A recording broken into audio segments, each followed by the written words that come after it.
Hoje é um dia bem especial por duas razões. Uma, por estarmos aqui louvando a Deus, adorando a Deus, um dia de ceia, que temos esse privilégio de participarmos. E a outra razão é, hoje é o dia de nós escolhermos o nosso presidente. É um dia onde que Deus nos dá a oportunidade de nós fazermos a escolha. Deus está no controle, mas tem hora que Deus também permite que a gente faça as nossas escolhas. E acho que hoje é um dia muito especial para nós olharmos para quem vamos escolher. Olharmos para pessoas que temem a Cristo, que pelo menos falam em Deus, porque tem candidatos aí que nem falam em Deus. Tem candidatos, dá uma olhada muito bem, porque tem candidatos que estão aí que defendem aborto, tem candidato que defende valores imorais, tem candidatos que defendem até a destruição da palavra de Deus. Então é muito importante que você faça uma análise em quem você vai votar. É muito importante isso. Pesa isso, analisa isso. Porque Deus realmente está nos dando uma oportunidade muito especial. Vamos ter um tempinho para orarmos agora pela nossa nação, em especial que Deus esteja conduzindo não só ao nosso presidente, que é um ponto especial, mas não deixe de votar, porque quando a gente deixa de votar, os piores vão escolher os piores. Tá?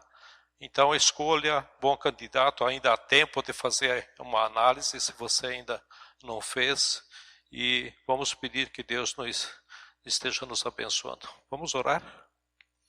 Querido Deus, nós queremos te agradecer pelo dia de hoje, que é um dia muito especial para a nossa nação, e queremos que, antes de tudo, o teu nome seja glorificado. Nós temos esse país onde podemos viver em liberdade, liberdade para expressar a tua palavra, liberdade para podermos expressar a nossa opinião. Queremos que isso permaneça nesse país. Nós queremos muito mais do que isso, ó Deus. Queremos que o Senhor esteja atuando no coração de pessoas, convencendo pessoas para que possam eleger um governo, representantes que temem a Ti, que buscam a Ti. E que esse país, ó Deus, possa ser para a Tua honra e para a Tua glória. Senhor, nos ajude, ó Deus. E abençoe esses homens, ó Deus, para que possamos ser uma nação próspera, uma nação que viva em paz e que teu nome seja glorificado. Também quero estar te pedindo por esta manhã, Deus, por esta palavra que vamos ter, e que possamos ouvir a voz do Espírito Santo que fale aos nossos corações nessa manhã, através da palavra que vamos ter. Ó Pai, te pedimos isso e te agradecemos em nome de Jesus. Amém? Todos nós passamos pelo abismo ligado, e todos, ou quase todos nós, né? Sabemos, e no final da primeira lição tem um itemzinho lá que a gente deixa bem claro. Adão e Eva estavam no Jardim do Éden, depois eles passaram para o outro lado, no reino, que não é mais o reino de Deus.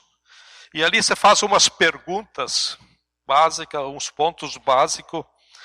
E um dos pontos que eu quero começar com essa pergunta, um dos pontos que a gente toca ali, é que o homem, quando ele estava no Jardim do Éden, ele tinha um propósito.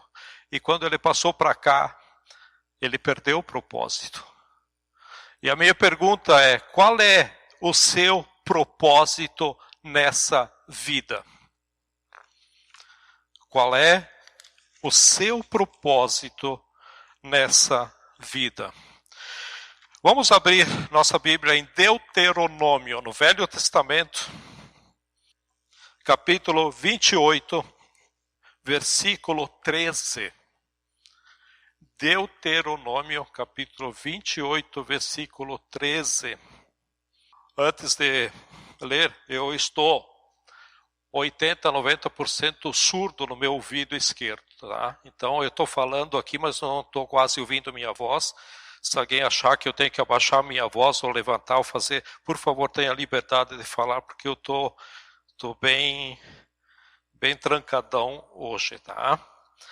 O versículo aí diz o seguinte: o Senhor fará de vocês a cabeça das nações e não a cauda, se obedecerem os mandamentos do Senhor, o seu Deus, que hoje lhes dou, e o seguirem cuidadosamente. Vocês estarão sempre por cima, nunca por baixo. O capítulo 28 traz as bênçãos da obediência. Essas são as leis que Deus está dando para esse povo judeu. Mas tem algo importante que nós podemos tirar aqui hoje. E principalmente o começo e o fim desse versículo. O meio é uma recomendação de obediência, né? Então, qual é o seu propósito nessa vida? A sociedade em que vivemos não vive com propósito. O mundo não vive com propósito. O perigo de nós imitarmos o mundo se nós imitarmos o mundo, é que nós vamos nos perder, porque o mundo é perdido. A razão maior porque o mundo é perdido é porque perdeu o propósito.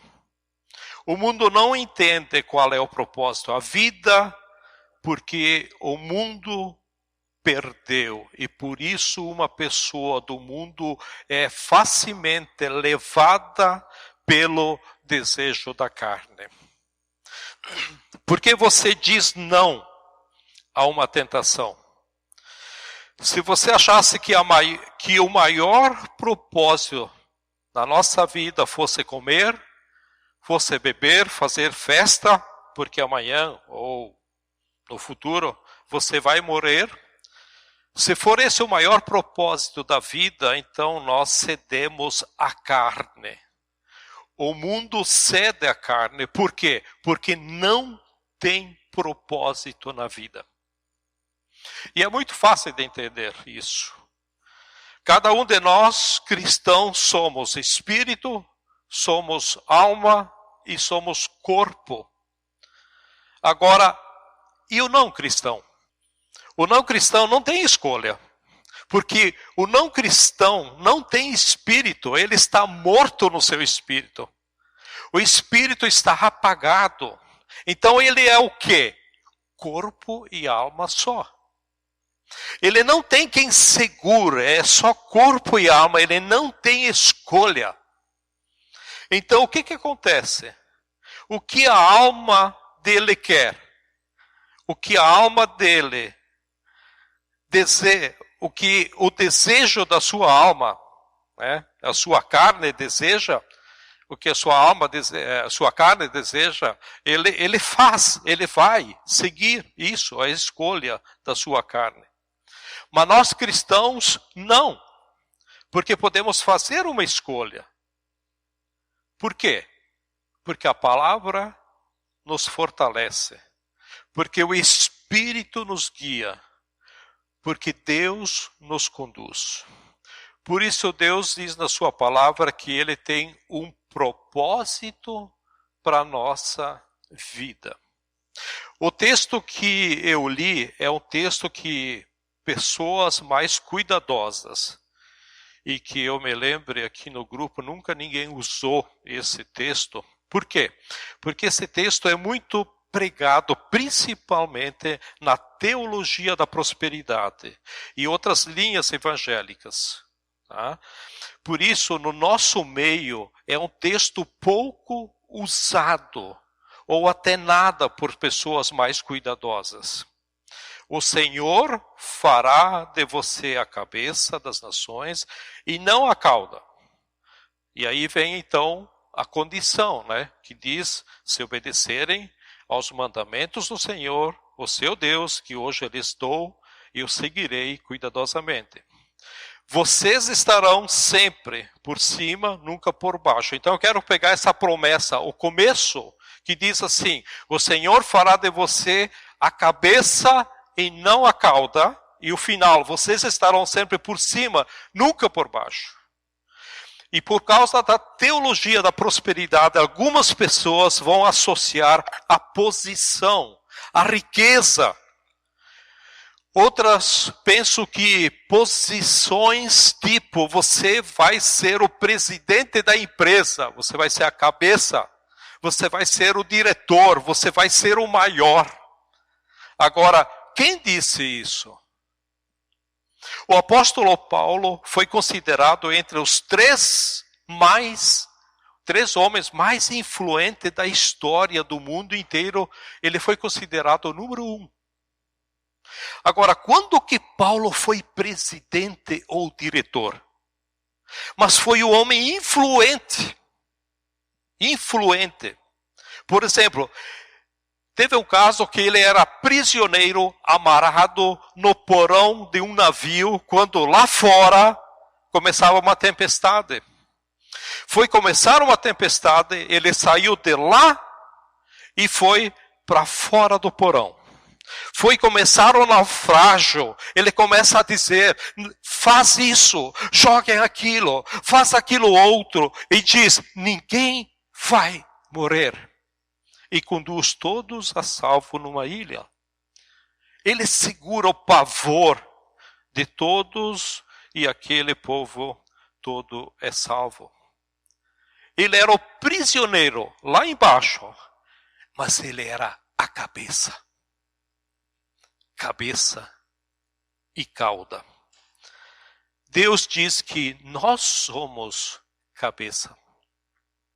Por que então a igreja permite que o mundo estabeleça padrões para todos seguirem? Inclusive para a maioria dos cristãos. Pense em cabeça e cauda. Pensem se eu fosse um dinossauro, né? E resolvo andar com aquele rabão, né? Para trás. Quem segue quem? O que vocês acham desse bichinho? Olha o tamanho do rabo desse bicho. A cabeça vai à frente. E o rabo segue a cabeça, e não ao contrário. Podia ter colocado um outro bicho aí, um cavalo, um galo, né? A igreja cristã tem sido mais cabeça ou ela tem sido mais cauda? Porque a igreja cristã tem permitido que homens ímpios, ímpio quer dizer aquele que não tem fé ou tem desprezo pela religião, tá? Porque homens ímpios, que a moda ímpia, que o costume ímpio, que os prazeres ímpios, que os padrões ímpios, que os heróis ímpios tenham tanta influência no Brasil, por exemplo. Por exemplo, Billy Graham, que morreu nesses dias, há 2, 3 meses atrás, foi considerado durante décadas o cristão mais influente nos Estados Unidos e até no mundo. Nunca houve no seu país um presidente que não fosse lá e pedir, o que eu devo fazer? Quando acontecia alguma coisa, a nação olhava para ele para perguntar, o que Billy Graham diz sobre isso? Cabeça. Ele era cabeça, não rabo. Deus nos chama para ser cabeça. O mundo deveria olhar para nós, ou melhor, olhar para nós, os cristãos, e perguntar, para onde nós vamos? O mundo deveria olhar para nós e perguntar, de onde vocês obtêm essa inteligência que vocês têm? De onde vocês obtêm a criatividade? De onde vocês obtêm essa liderança? De onde vocês obtêm essa confiança? Qual é o GPS que tem dado a vocês tão claro, tão certo o caminho? Se eu sou um cristão verdadeiro, ali fora as pessoas deviam perguntar, de onde esse povo tira essas ideias? Sabe de onde nós deveríamos tirar a nossa capacitação, a criatividade, a força, a liderança, o saber, a inteligência extra? Sabe de onde a gente deveria tirar?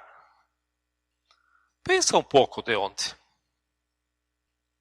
De onde eu deveria tirar essa força, esse algo mais? Davi, ele escreveu um salmo e diz assim: porque Deus me fez de uma forma extraordinária.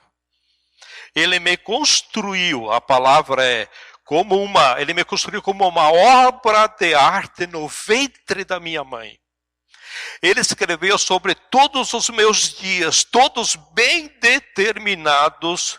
Ele estabeleceu desde o ventre um propósito para minha vida. E Ele espera que eu viva esse propósito. Mas de onde eu obterei a inteligência? O dom, a capacidade extraordinária. De onde eu obterei essa força extra, né, para ser extraordinário? Além do normal, é isso que quer dizer a palavra extraordinária. Ser o melhor, ser cabeça e não cauda. Sabe de onde nós obtivemos isso? Da graça de Deus. Da graça de Deus.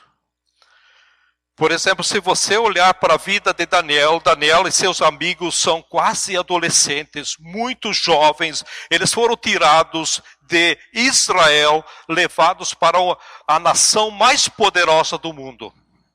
Babilônia era a nação mais poderosa do mundo.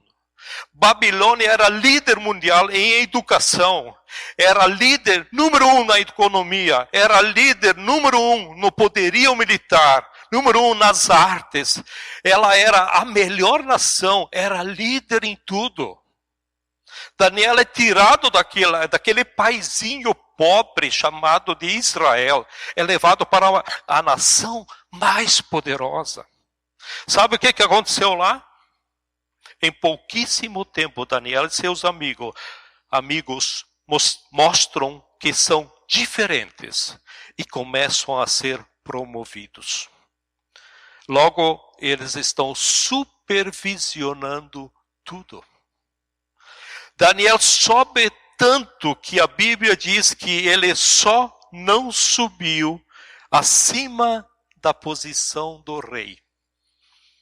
Agora imagine todos os outros líderes do país que estavam tranquilos até Daniel chegar, e de repente chega aquele jovem e pensam: nós temos os melhores treinamentos, nós temos as melhores escolas, nós temos os melhores professores, os melhores mentores. Eles no mundo estão aqui na Babilônia. Os grandes cientistas que existem estão na Babilônia. E esses caras vêm de lá de um paizinho de nada e estão aqui dando show. De onde eles tiram essa sabedoria, essa ideia? Sabe o que o rei da Babilônia chegou a dizer a respeito de Daniel? Lá em Daniel capítulo 1, versículo 20 diz: o rei lhes fez perguntas sobre todos os assuntos que exigiam sabedoria e conhecimento, e descobriu que era 10 vezes mais sábios do que todos os magos, adivinhos e cantadores de todo o seu reino. Agora, pense comigo. 10 vezes mais criativos, 10 vezes mais inovadores que os melhores líderes. Por isso eles foram para o topo. Eles foram colocados como cabeça e não cauda. Porque o Senhor disse: eu te colocarei por cabeça e não cauda. Qual é o propósito que eu estou trazendo esse assunto para nós hoje? Tem potencial aqui nessa sala para a gente mudar a aliança. Tem potencial aqui nessa sala para alcançar esse bairro. Se vocês fizerem uma análise nessa rua aqui, uma quadra, tem vizinhos aqui que nem sabem que nós existimos, nem sabem quem nós somos. Tem potencial aqui até para mudar a nossa cidade, até para alcançarmos as cidades vizinhas. E você tem potencial para você tratar dos assuntos da sua vida, das coisas particulares suas. Eu quero provocar você. Porque quando você olha para você, quando você olha para esse grupo aqui, quando você olha os desafios, você se sente tão pequeno, tão acomodado. E por escolha errada você pode dizer, eu não. Eu não. E sabe o que você diz? Eu sou cauda. Eu quero afirmar novamente, o Senhor te pôs por cabeça e não por cauda. Agora vamos descobrir como chegar lá. Preste atenção porque isso tem muito a ver com você. É muito importante para nós, não só para nós como grupo, mas principalmente para a sua vida individual. Preste atenção. Jesus disse que de todos os seres humanos na história, ninguém em toda a humanidade foi maior de quem? Quem foi maior que Daniel? Daniel foi o maior? Na Babilônia, a nação mais poderosa, Daniel era 10 vezes, que o melhor que tinha lá. Agora Jesus diz que esse Daniel não foi o maior. Eu prefiro acreditar em Jesus. E Jesus diz, teve gente maior que ele. Ele diz assim, maior que Daniel, maior que Jeremias, maior que Elias, maior que o mais inteligente, maior que Davi, foi quem? Foi João Batista. Ele é maior dentre todos nascidos de mulher. Você lembra desse texto? Vocês lembram? Sabe onde ele está? Abra aí sua Bíblia. Abra lá em Lucas capítulo 7, 28. Anota aí. Ou pega a sua agenda, anota. Tem alguns aí que me chamam de moderninho, porque venho com a mochila. Minha mochila tem Bíblia, tem agenda, tem livro, levo coisas para anotar. Tem gente que nem traz a Bíblia aqui para ler. Como é que você vai anotar? Você tem vários textos que eu quero que você anote e passa, não a semana, você passa o mês, dizendo, Senhor, abre isso aqui, eu preciso de entendimento. O que diz ali? Lucas capítulo 7, 28 diz, eu lhes digo que entre os que nasceram de mulher não há ninguém maior do que João. Vocês entenderam? João é maior que Daniel, certo? Mas o versículo continua dizendo, todavia, algumas traduções dizem, porém, o menor no reino dos céus é maior do que ele. Tem alguém aqui que é do reino do céu? O versículo diz que você aí sentado é maior que João Batista. Você é do reino do céu? Então você é maior que Daniel. Tá, mas como maior se eu me acho tão pequenininho? Sim, a Bíblia diz que se você é maior, porque você é do reino de Deus. Por isso que a Bíblia diz que você é maior, porque você faz parte do reino de Deus. Quem aqui já tinha entendido isso? Ninguém? Nem eu. Você já pensou pegar esse versículo e se debruçar sobre ele e dizer, Senhor, aqui está escrito que o menor no teu reino é maior que João, do que João Batista, que Daniel, que Davi, eu sou do teu reino. Eu sou dos menores. Senhor, me dá essa grandeza. Você já fez isso? Você já pensou pegar esse versículo, entender ele e se ajoelhar diante de Deus e dizer que entendeu que há um propósito para você? Senhor, me dá essa capacidade. Senhor, me dá essa inteligência, essa compreensão. Você sabia que tem gente fazendo isso? Tem gente gerenciando grandes empresas, como a Caterpillar, né? Uma empresa americana de tratores e máquinas pesadas. Sabe por que aquela direção? Aqueles donos, hoje eles são donos dessa empresa, porque um dia pediram a Deus. Tem gente ministrando poços de petróleos, porque um dia pediram a Deus. Tem gente pedindo, Deus me dá o desenho desse carro, desse automóvel dentro de fábrica de automóveis. Deus me dá o desenho desse móvel, me dá o desenho dessa casa, me dá o desenho dessa máquina. Me lembro há tempos atrás, um rapaz, uns 10, 12 anos atrás, ele conversou comigo, ele morava aqui em Bento, trabalhava na Frasda, em Caxias. Ele disse, eu passei por um problema sério. Ele era responsável do engenheiro, tinha que fazer umas peças que não davam certo. E ele orou, ele clamou a Deus, e de noite ele teve uma ideia. Deus deu uma ideia para ele. No dia seguinte foi lá e resolveu a questão. Resolveu a questão da máquina, do problema da empresa. Sabe como surgiu a vacina da paralisia infantil? Foi um médico cristão chamado Seib. Por isso o nome da gotinha da vacina é Seib, né? Essa famosa gotinha que acabou com a paralisia. Seib, Sabin, se escreve, né?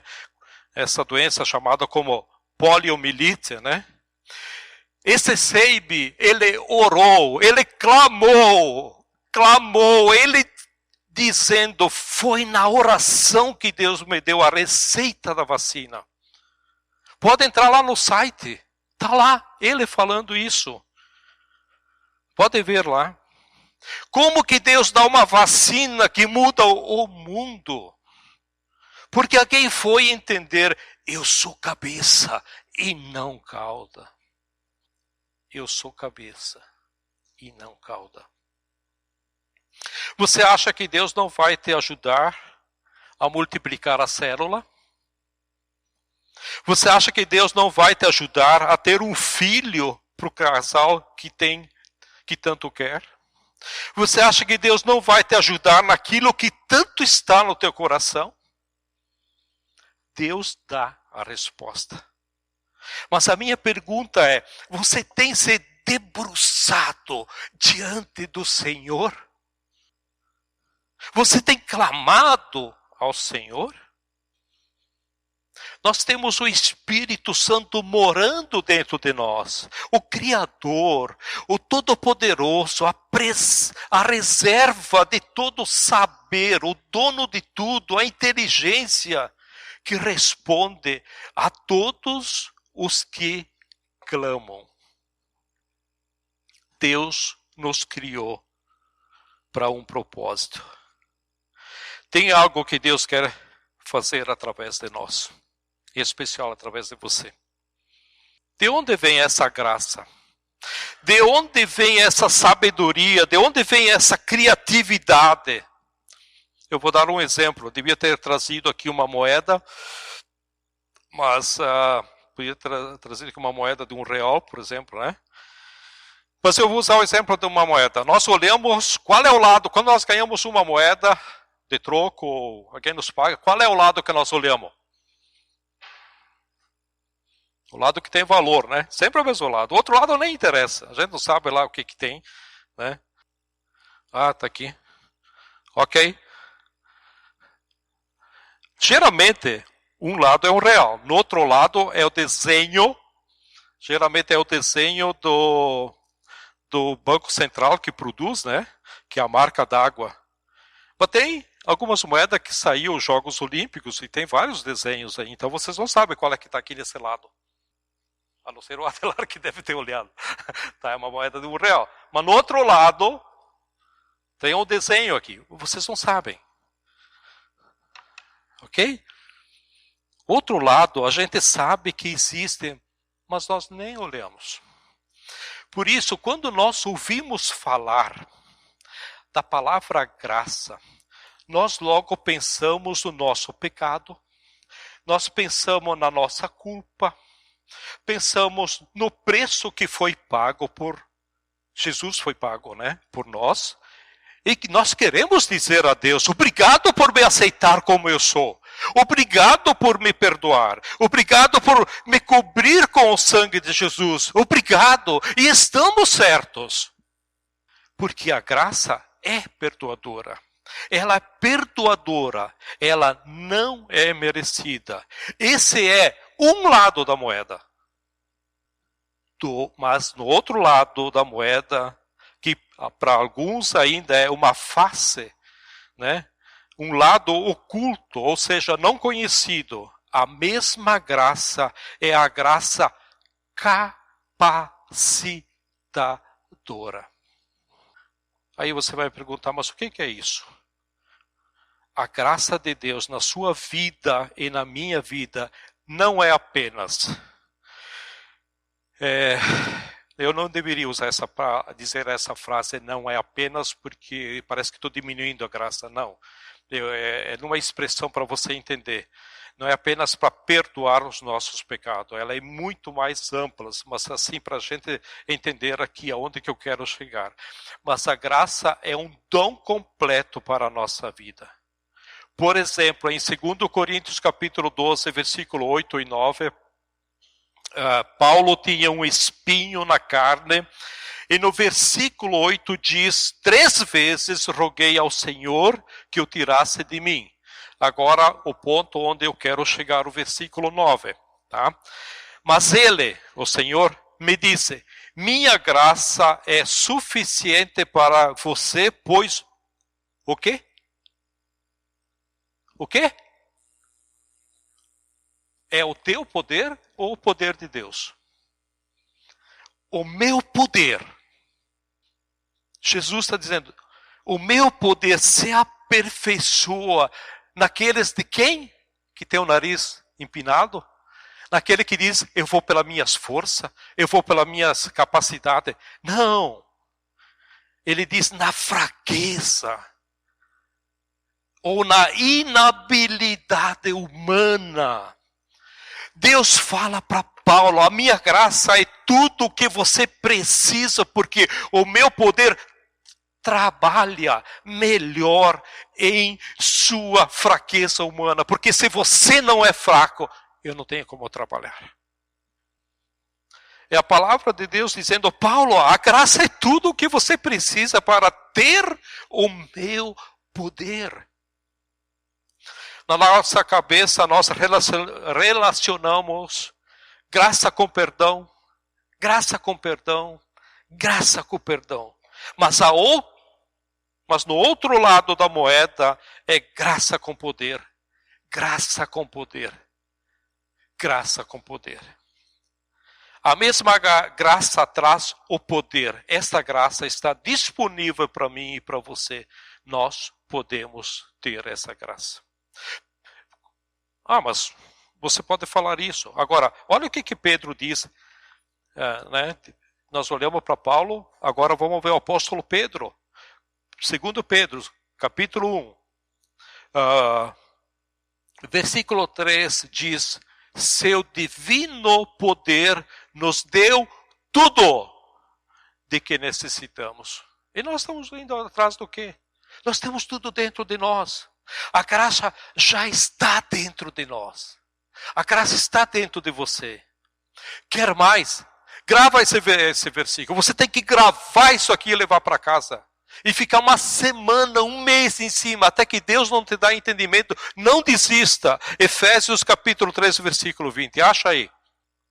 Efésios 3, 20 diz, aquele que é capaz de fazer infinitamente mais que tudo o que pedimos ou pensamos, de acordo com o poder que atua na vida de quem? Em nós. Esse versículo, ele é ousado, tá? Esse versículo é para você pensar grande. É para você pensar grande, não ficar acuadinho, eu não. Se acomodar lá atrás, se cauda. Por que pensar grande? Porque Deus é capaz de fazer infinitamente mais que tudo que pedimos ou pensamos. Só que isso tem que entrar na nossa cabeça. Nós precisamos entender isso. Nós precisamos confiar nisso. Deus, é ilimitado o que Ele pode fazer. Agora, olha o que Ele diz no final do versículo, porque o versículo não termina aí. De acordo com o seu poder que opera em nós. Vai depender de nós, se nós queremos que o poder dele opere em nós. Que poder é esse? É o poder que já está dentro de nós e que só precisa operar. Isso é a graça capacitadora. A graça já está dentro de nós. Agora, você pode pegar isso. Você pode pegar um exemplo da sua vida, de uma situação que você está enfrentando, e o que você está no seu coração. E eu quero usar aqui como evangelismo, porque na verdade esse estudo que era para mim dar hoje aqui era sobre evangelismo. E eu não vou aqui repetir aquilo que o Edgar falou há uns tempos atrás sobre evangelismo, tá?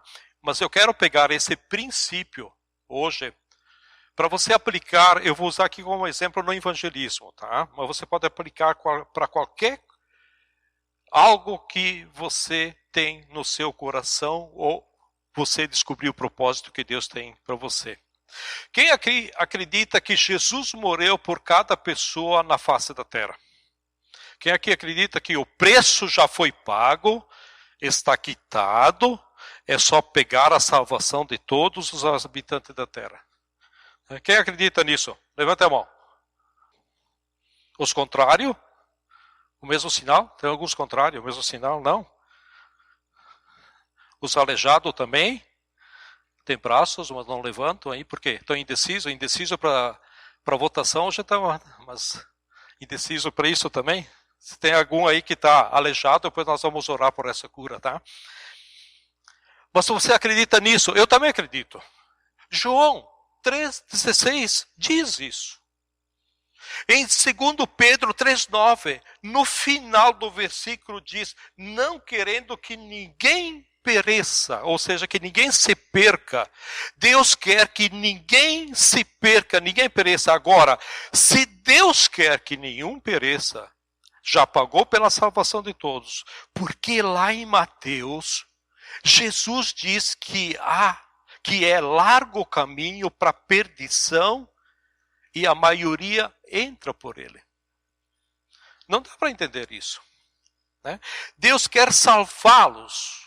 Deus pagou para salvar, mas a maioria continua indo para o buraco. Essa é a realidade. Mas por quê? Porque foi dada a salvação, mas ela só é recebida pela fé.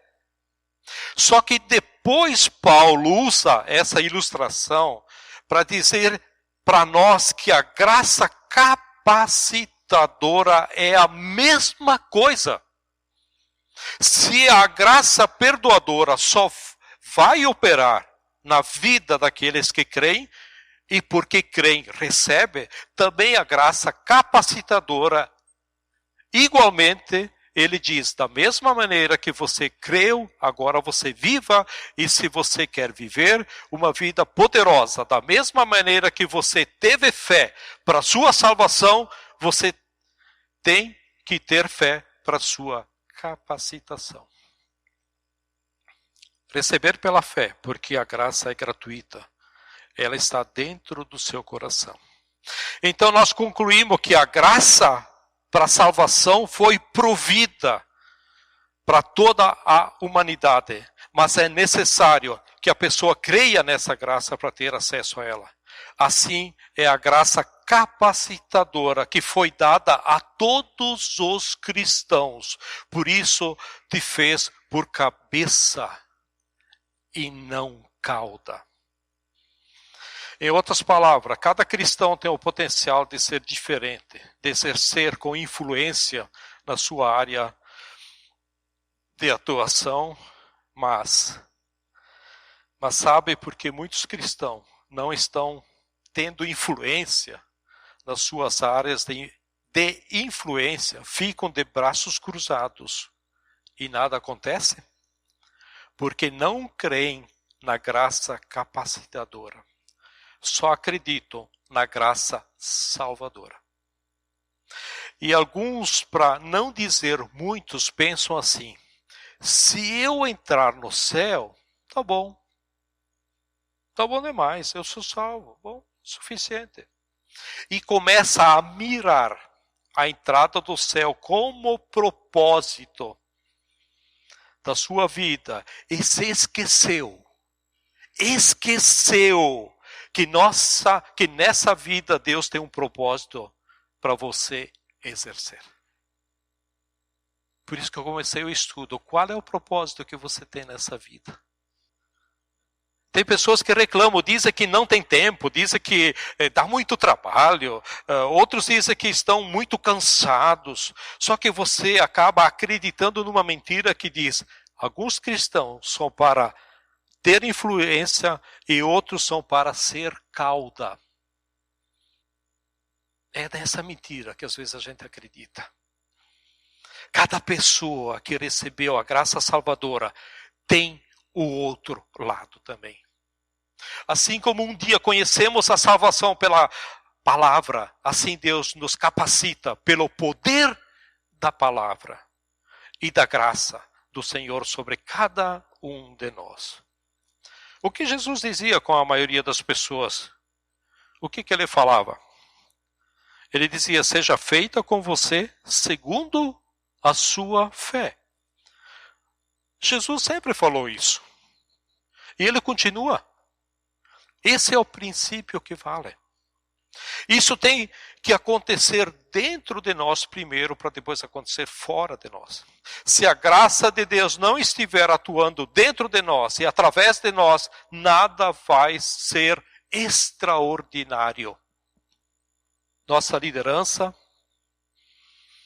seja aqui no grupo, seja na célula, seja na família, você como pai, você como mãe, você como filho, seja no trabalho, seja no louvor, aqui na frente, seja aqui quem vem trazer estudo, dando estudo, seja na nossa casa, tudo vai ser comum e nada vai ser extraordinário. Mas por que isso? Porque nós não estamos deixando a graça operar. E assim você se torna cauda e não cabeça. E aí nós somos cristãos, sabe o quê? Frustrados. Frustrados. Por favor, abra lá em Marcos, capítulo 6. Eu quero mostrar uma passagem. Por que acontece isso com a gente? Isso não é de agora. Tá? Isso vem a tempo. Marcos capítulo 6, do versículo 45 até o 53. Eu vou ler alguns versículos e vou falando. Vou reler e vou falando, tá? Logo em seguida, Jesus insistiu. Jesus o quê? Insistiu com os discípulos para que entrasse no barco e fosse adiante dele para Betsaida, enquanto ele despedia a multidão. Então, da onde eles estavam, o Senhor insistiu para que os discípulos atravessassem o mar da Galileia. Versículo 46, tendo-a despedido, Jesus despediu a multidão, subiu a um monte para orar. Então Jesus ficou. Ele não foi junto aos discípulos, ele ficou ali. O 47 é, ao anoitecer, o barco estava onde? No meio do mar. E Jesus se achava sozinho na terra. Jesus já estava lá orando. Ele viu os discípulos remando com dificuldade porque o vento soprava contra eles. Ok? Agora olha aqui para mim. Tá? O versículo 47 começa ao anoitecer. Tá? Vamos trazer para a nossa realidade. Que hora começa a anoitecer aqui? 6, 6 e meia, 7 horas, é isso, né? Mais ou menos. Então, anoitecer, nesse horário. E o versículo 48 nós paramos aonde que a próxima palavra diz assim, alta madrugada. Então, mais ou menos 3 horas da madrugada. O que é a alta madrugada para você? 2, 3, 4 da manhã? Ok, vamos fazer uma média, vamos estar 3 horas da manhã. Então, das 6 e 7 da noite até as 3 da madrugada, Jesus nem quis saber, deixou os bichos lá fritando. Mas ele estava onde? Estava orando. E sabe o que eles, os discípulos, fizeram nesse tempo todos? Os discípulos remando, não saíram do lugar. Pensa você, remando contra a tempestade, as ondas do mar, o vento vindo contra alguns, jogando a água para fora, porque vinha as ondas, entrava no barco, né, sendo sacudido o barco pelo vento, e 7, 8 horas remando, exaustos, cansados. Sabe como nós andamos como igreja aqui? Sabe como você anda às vezes em casa? Exausto, como a vida em casa na vida cristã? Exaustos, sem sair do lugar. Por quê?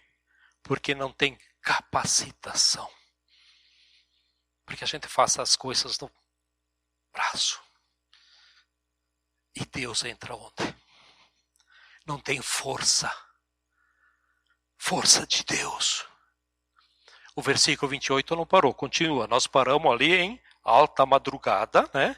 Jesus dirigiu-se a eles andando sobre o mar, ok? Olha só, os discípulos, então, eles estão lá em perigo, Jesus fica demorando de propósito, não é a única vez que Jesus demora, parece que ele gosta de demorar, né? Já teve outros fatos assim, que Jesus deu uma demorada, não sei se é um defeito dele, uma qualidade, mas parece que ele sempre deu uma intenção ali, né? Porque nós somos provados nas demoras das nossas esperas. Abraão foi provado na espera da promessa que ele recebeu de Deus, que ele ia ser o pai de uma grande nação, né? Sara com 80 anos, lá pelas tantas fez o quê? O Abraão? Bobagem. Bobagem, ele foi ter um filho com a empregada. Todos nós somos provados nos tempos de provação e o Senhor vai aonde?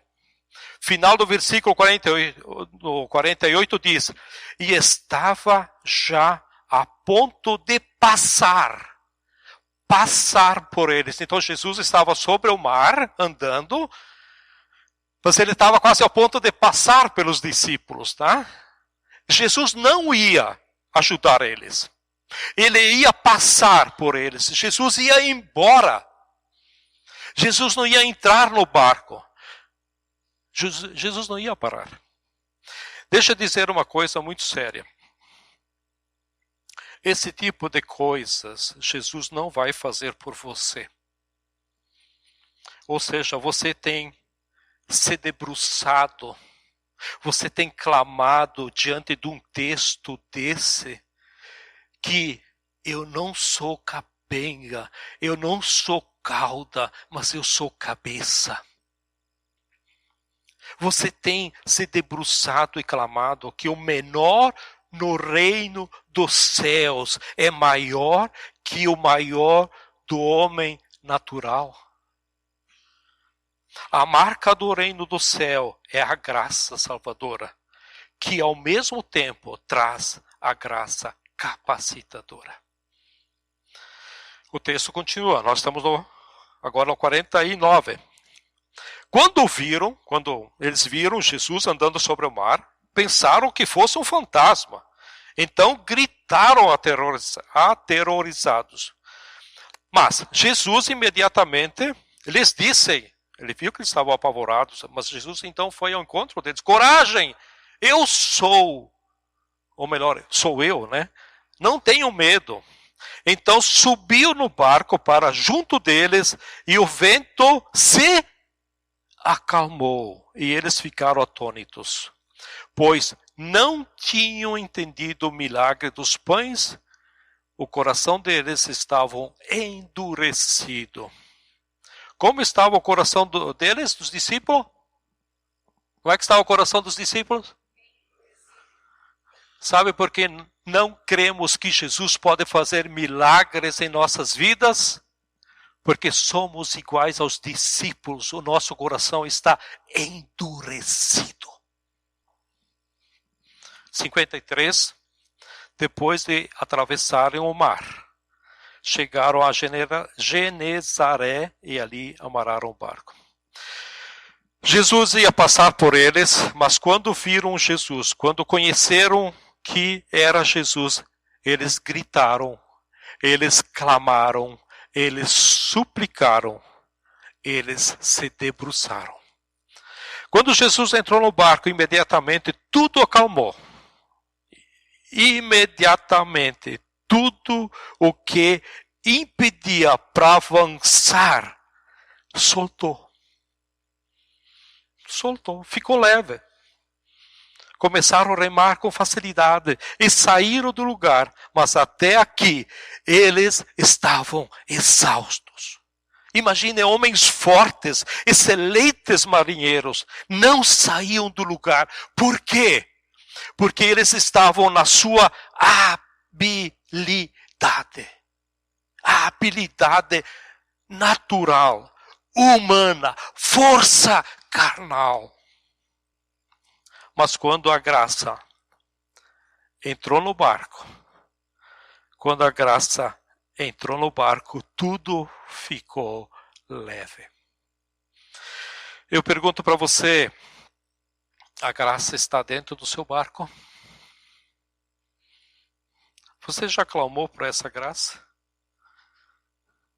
Deixa eu te dizer, tudo é pesado quando é feito na força humana.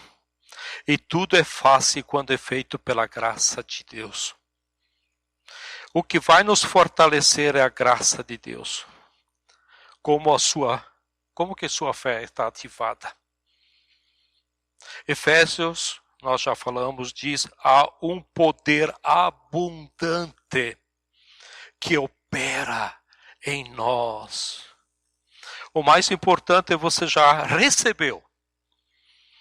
Assim como você creu nele, assim ande com ele. E é a mesma fé. Se você crê, Deus vai derramar capacitação, Deus vai fluir o poder dele que está dentro de você. Hoje eu vou fazer vocês me fritarem. Eu vou compartilhar uma coisa, porque eu estou fazendo cidadania italiana e depois de 13 anos de busca, mas fiquei 10 anos esperando. Em junho me chamaram para entregar a documentação. Tive que fazer toda a documentação nova, inteiro teor, fiz. Chegou o dia, fui lá, entreguei. A pessoa responsável, a tal de Daisy, ela olhou e ela disse, você tem aqui um processo judicial do seu avô, porque eu não tinha certidão de nascimento e tive que fazer um processo judicial. Ele disse, eu tenho sim. E eu preciso dar uma olhada nele. E eu disse, eu sei que tem fotos lá, eu sei que foi, né, trabalho nesse. Aí ela me disse, fotos não servem, testemunho por escrito de pessoas não serve porque eu posso fazer isso, qualquer um pode fazer uma montagem, eu preciso ver as provas. Né? E se as provas não são consistentes, você vai ter que ir na Itália, arrumar um advogado, abrir um processo judicial lá e ser aprovado lá, porque eu não tenho esse poder de aprovar. Tudo bem, vim para casa, fui no fórum, pedi o processo que estava arquivado em Porto Alegre já há 10 anos, demorou 70 dias para vir, tirei xerox de tudo, aí tinha mais um documento, quando veio na Itália, há 10 anos atrás, não tinha um carimbo, ok? Aí fui me certificar de uma pessoa, porque quem fez a tradução não percebeu esse detalhe, aí fui me certificar com uma pessoa que faz esse processo, um cara que é muito minucioso, e ele olhou, todo o processo, ele disse, além desses 2 itens, tu tem mais um problema aqui, que tua sobrinha tem a identidade que faz 15 anos que já está vencida. Tive que correr atrás, pedir para ela fazer identidade nova, tirar material novo, tal. Tudo você fez novo. E, além disso, quando foi para pedir a certidão na Itália, tinha que pedir certidão nova e buscar numa igreja, depois ir numa outra igreja, tipo se fosse Caxias, né, na diocese, para buscar o tal de carimbo. Faltava 30 dias. Aí foi o mês de agosto. Mês de agosto na Itália é férias. E aí vamos fazer o quê? E eu com a data marcada para entregar dia 5 do mês passado. Ok? Aí ele tinha uma pessoa lá, como é que Deus faz as coisas? Ele tinha uma pessoa lá, ligou para a pessoa, e essa pessoa conseguiu ir buscar do dia 20 de agosto, já aquela região começou a trabalhar, né? Porque o mês de agosto é férias, aí ele conseguiu esse documento. Bom, agora temos 15 dias para chegar. E tinha 15 dias, aliás, entre buscar o documento, levar num outro local para carimbar e mandar para chegar aqui. E agora? Então, bom, numa quarta-feira, 8 dias antes, eu comecei a orar, um peso enorme no meu coração. Se não chegar esse documento, vou ter que adiar tudo de novo e começar a nova data, vai demorar mais 2, 3 meses. Por que tudo isso? Porque a Kátia decidiu de ir embora. E a gente precisa desse documento que chegue para ela poder fazer o passaporte, porque ela tem um prazo até final de março para chegar em Londres e ela tem que comprovar que ela tem emprego, porque senão depois não aceito mais. Casualmente agora esticaram o prazo até o final do ano 2000. Tudo bem, melhor ainda.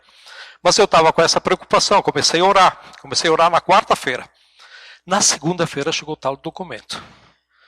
Aí ele olhou tudo, documento tudo em dia, tá tudo certo. Ele disse, fica com o pé atrás, porque as leis mudam, pode ir lá te pedir qualquer coisa. Chegou no dia, na quarta-feira, fui lá. Quarta-feira fui lá, entreguei, todo na expectativa que a mulher olhasse, né? Aí fui o segundo a ser chamado, entrei, ela nem me pediu para sentar. Ela me esticou a mão e disse, me dá o processo das pessoas que estão pedindo a cidadania. Aí passei para ela, e eu disse, está aqui o processo do judicial também que a senhora me pediu. Ela viu que eu tinha mais um papel, que era a data, marcar, me dá esse papel também, botou dentro da pasta, ela levantou o bilhete e disse, vai no banco pagar. Eu fui preparado também para pagar. Mas a senhora não vai olhar o processo, nada? Vai no banco. Eu fiquei atônito. Isso vou falar o quê? Vou perguntar alguma coisa? Não. Peguei e fui pagar, voltei aí. Entra aqui. O recibo, o nome de quem? No meu nome. Fez o recibo lá, tal. Mas a senhora não vai olhar o processo. Eu, com aquela expectativa de dizer, tá tudo certo, tá tudo ok, agora nós vamos mandar para a Itália. Ela não me disse nada. Aí ela pegou os documentos, tal, bateu o recibo, tá aqui o recibo, tal. Nós vamos olhar o teu processo de uma forma mais profunda, ou qualquer coisa, nós vamos mandar um e-mail. Tudo bem. Minha surpresa foi essa. Peguei e vim embora. 2 horas estou abrindo o salão. 4 horas toca o telefone. E esse rapaz aqui em Bento disse, junto contigo vai estar mais 2 pessoas de Bento no mesmo dia. Eu não conhecia, não sabia, não identifiquei lá, até porque tinha um monte de gente. Toca o telefone, Zé, como é que foi lá? Eu disse, olha, eu fui surpreso, então eu passei para ele esse fato que eu falei para vocês. E ele ficou surpreso também. E ele disse, as outras 2 pessoas não deu certo, deu problema. A mulher teve a ousadia de olhar os documentos dos outros e não olhou os meus. Sexta-feira, faz um mês que está encaminhado, até agora não veio nada. Ninguém pediu nada. O que eu creio nisso? Resposta de oração. Na quarta-feira eu tinha que entregar. Na quarta-feira anterior, do dia 5, eu tive um peso no meu coração. Honorina vai ficar sabendo agora porque ela não sabe. Você pode pedir depois para ela. Eu comecei a orar e jejuar. Eu jejuei quarta, quinta, sexta. Tomava uma xícara de café preto de manhã e ia só jantar de noite. Sem almoço, sem nada. Eu orando, clamando a Deus. Levantava 2 da manhã, 3 da manhã, ficava 1 hora orando, botava uma coberta e ia lá na sala orando. Sábado mudei meu jejum. Mudei meu jejum. Comecei a fazer todas as refeições, porém não comer carne. Sábado, domingo, segunda, terça, até quarta que eu entreguei. Certo? Entreguei. Aí vim embora. Eu orei, eu clamei, eu me debrucei. E Deus responde. Eu não sei, pode ser que venha um e-mail pedindo algum documento mais. Mas eu confiei em Deus. Eu disse, Deus, eu não quero ir para a Itália. Eu não quero ir abrir um novo processo. O Senhor pode fazer por aqui. 13 anos atrás do serviço, 10 anos esperando. Por que eu estou falando isso para orgulho? Não, porque há um tempos atrás o Edgar deu um estudo aqui sobre a oração. Vocês lembram? O que vocês fizeram daquele estudo? Um mês depois ele veio e deu um estudo sobre jejum. O que vocês fizeram daquele estudo sobre jejum? Vocês vão para casa com a cabeça cheia de conhecimento ou vocês vivem? Isso é que faz a diferença. Isso é que se debruçar. Isso é que é fazer. Não estou aqui dizendo o meu jejum por causa de orgulho. Precisa prática. Precisa viver. Jesus foi orar. E os discípulos estavam lá remando. Jesus podia ter convidado eles para orar. Será que eles iam? Será que nós viramos uma noite de jejum, de vigília? Um dia de jejum ou uma noite de vigília? Deus pode atender. Os rapazes me chamaram numa oração lá. Uma oração simples, Deus pode responder. Numa oração simples que vem aqui na sexta-feira para Deus responder. Mas quando Deus diz, te debruça, clama, Deus faz, Deus responde. Outro exemplo, quando você fala que Jesus para alguém, eu falei para Jesus esse tempo, estou falando de Jesus para várias pessoas, estou num processo de discipulado. Teve um casal que me disse assim, Zé, nós não queremos mudar de religião e nós não queremos deixar de ir para a missa. Eu disse para ele, vocês não devem mudar de religião e vocês não devem deixar de ir para a missa. A casa dele é cheia de santos, de imagem, de fotos, de terço, tal. Foi indo. Segunda lição para a terceira do discipulado, depois do abismo. Aí eu disse para eles que não devem mudar de ir para a missa, nem mudar de religião, mas a segunda e terceira lição do discipulado, eles me falaram, agora nós entendemos e estamos deixando de ir para a missa.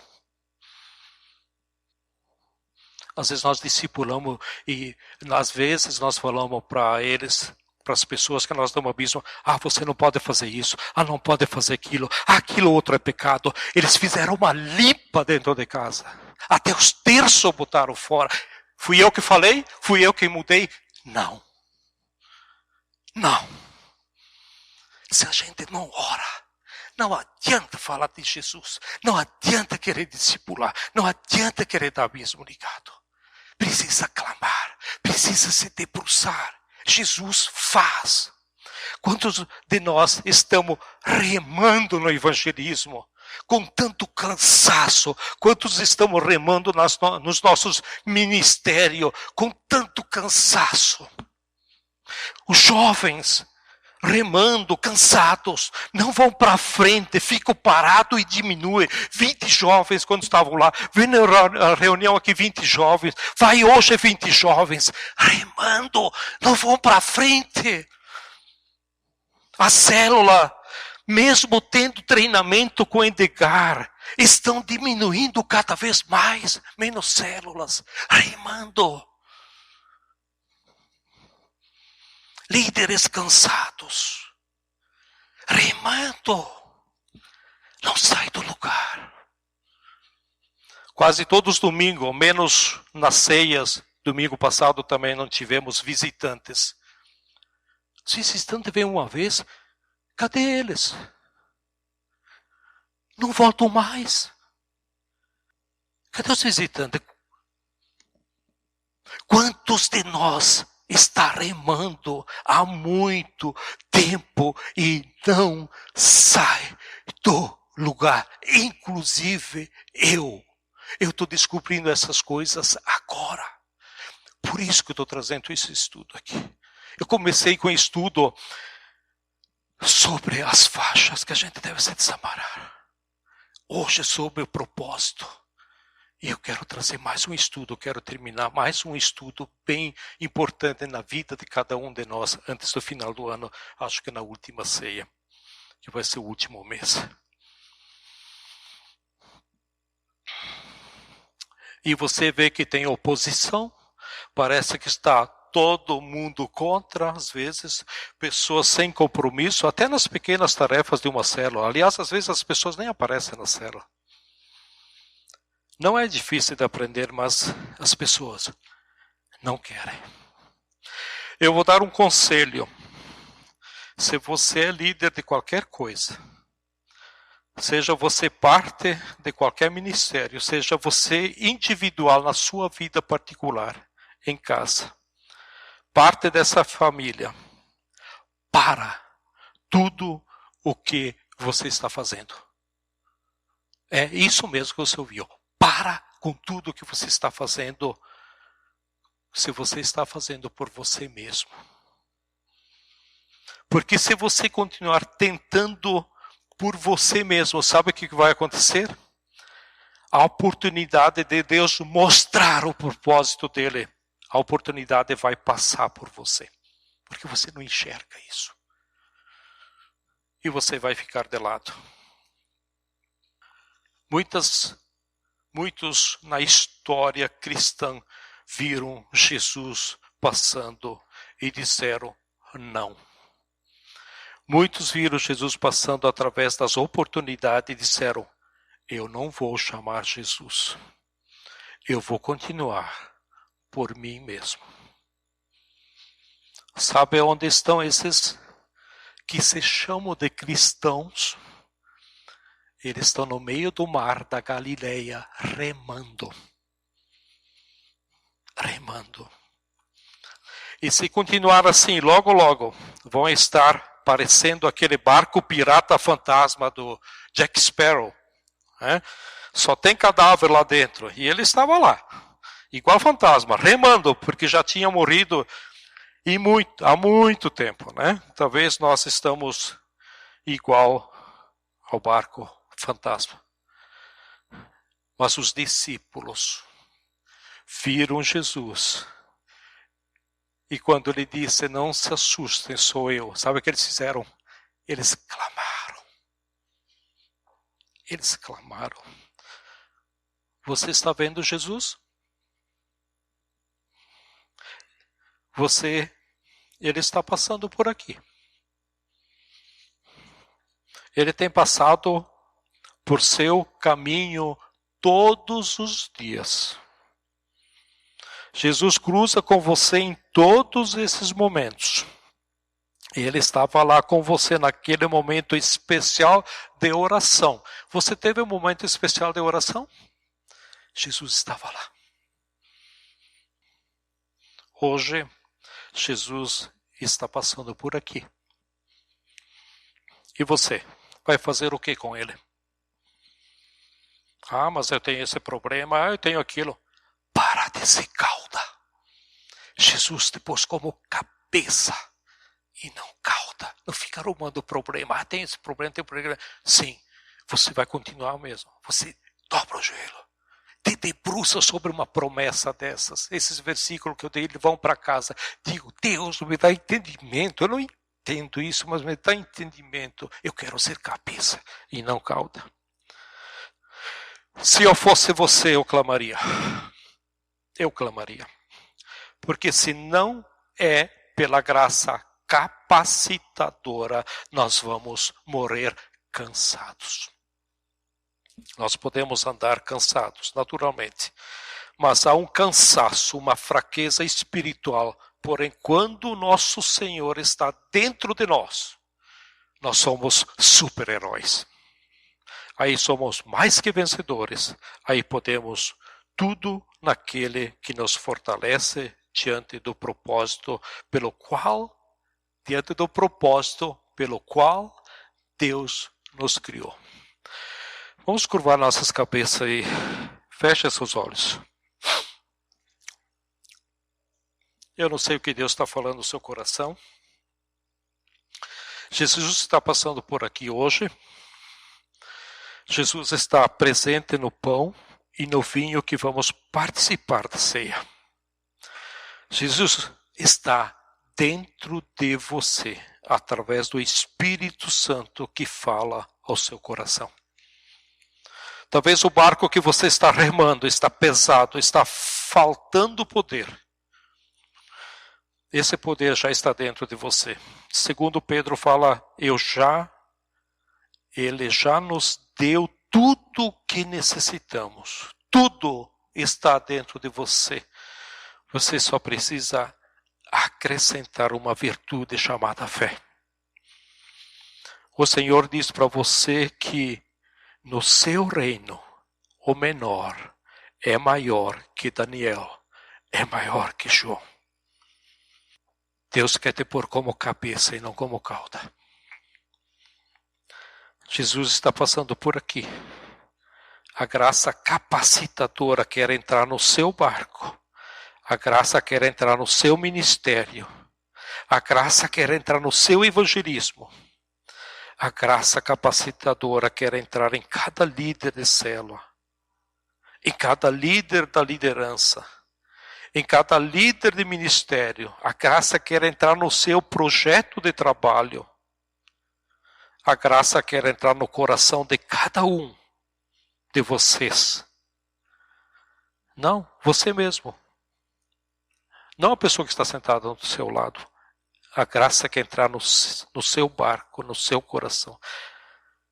A graça capacitadora quer entrar na vida de casais que querem ter seus filhos. A graça quer entrar nos planos, nos alvos que você tem. A graça quer entrar no propósito que Deus tem para você. Ou você crê nisso, ou você vai ser aqueles que vai ser ultrapassado, vai ficar para trás e continuar remando no mesmo lugar. Fala para Deus aquilo que está no seu coração nesse momento. Querido Deus, nós queremos entregar a Ti nossas vidas, nós queremos entregar a Ti aquilo que nós não sabíamos. Senhor, nós precisamos ler mais a Tua palavra, nós precisamos da Tua compreensão. Mas, Senhor, nós queremos viver isso que nós aprendemos hoje. Queremos praticar, nos dê sabedoria, nos dê inteligência, nos dê capacidade,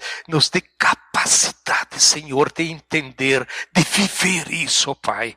De viver isso na busca, na oração. Senhor, na oração. Porque realmente o Senhor prova que o Senhor faz. Faz. E às vezes nós ficamos naquelas oraçõezinhas.